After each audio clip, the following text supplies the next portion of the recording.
game, and you know, it's hard because you don't want to put added pressure on the occasion.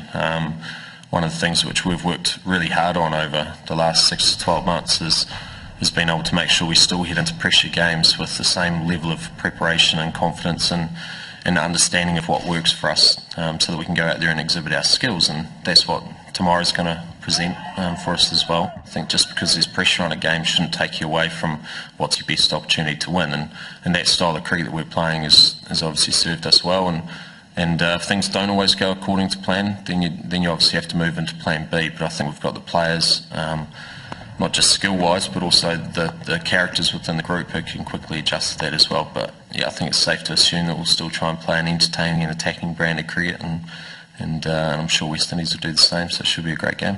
For us, we're just going out, all guns blazing tomorrow, just giving our all. New Zealand can't be beaten. We've beaten them in the past. In our last series, we played them here. I know that we'll be looking to beat them tomorrow. Chris is at training this morning. Obviously, he's had an injection and a scan. Scan didn't show anything major, so we'll just see how he pulls up today and make a decision tomorrow morning. He's one of the most feared batsmen in world cricket. So to have Chris in my squad, is a plus for anybody in a sense. So to have him there in itself is just his presence alone is felt.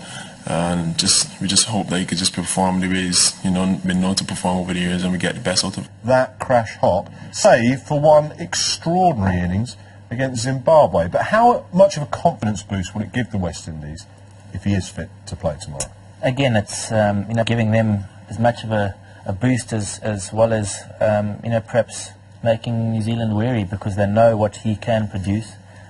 He has been hit and miss throughout this tournament and only got one big score against a weaker side, so perhaps not in the best form that he's ever been in, but again, a very dangerous player, and on the day, if he produces the goods, he can take the game away from any side. So New Zealand will be looking to knock him over as soon as they can. I'm sure they've got some other world-class players, but I think Gale's the one stand-up player for them that can really, man alone, win a game for them. Well, Kyle Abbott managed to cramp Chris Gale up in a pool game, in the previous pool game. Didn't give him any room on this occasion, Bob. No, the way to go. That's the basic ingredient. Any width, and Chris Gale will absolutely murder you.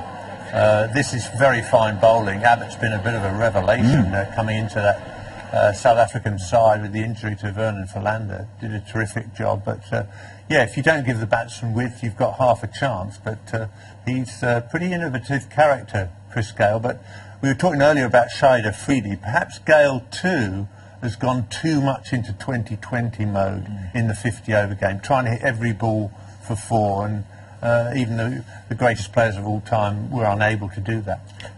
Yeah, I agree totally with Bob, and just to emphasize on that, the match against India, he got a double-handed against a weak Zimbabwean bowling attack. Against India, when Shami Umesh Yadav straight away put a lot of pressure on that Waka wicket, where they were extracting bounds and they were bowling a lot of pace, all Chris Gale did was just try to counter-attack, didn't at all fight the tough situation. And that's something which is worrying, because someone as experienced as Chris Gale sometimes should give himself time, and usually does that. Even in T20, you will straight away not see Chris Gale going and playing the big shot. But because he's low in confidence, he's out of form, and because he's not having confidence in his defensive technique, he feels that he'll get exploited by the bowlers because he's not confident in getting good position to play good quality bowling.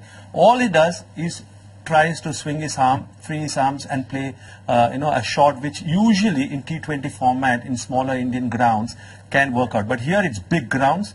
The bowlers have got a lot from the wicket they can extract, and that's where they're exploiting the weakness of Chris Gale. I feel he doesn't have confidence about his technique at the moment. Well, we're forecasting a northerly breeze, which means the ball might swing at the Cates. It certainly did for Southee when he played against England. It might swing again for Bolt. We're talking about left armers a few moments ago. He's got plenty enough pace and plenty enough skill as well. I mean, he completely demolished the top order of Bangladesh here with this. He did, yes. And the impressive thing about the New Zealand attack is they've pitched the ball up. They've got it really full. They haven't been scared to get driven. Yes, they've thrown in the odd bumper, but for me, the big revelation for me, the way the New Zealand side has gone about their business is getting the ball in great areas where asking the batter to drive when the ball's swinging like that, and they're giving the ball an opportunity to swing. And in this World Cup, we've seen you've got to knock guys over up front with that new ball. Otherwise, once the ball gets older, the guys are smashing it to all parts of the ground. So wickets up front is going to be key, and they've given themselves the best opportunity to do that.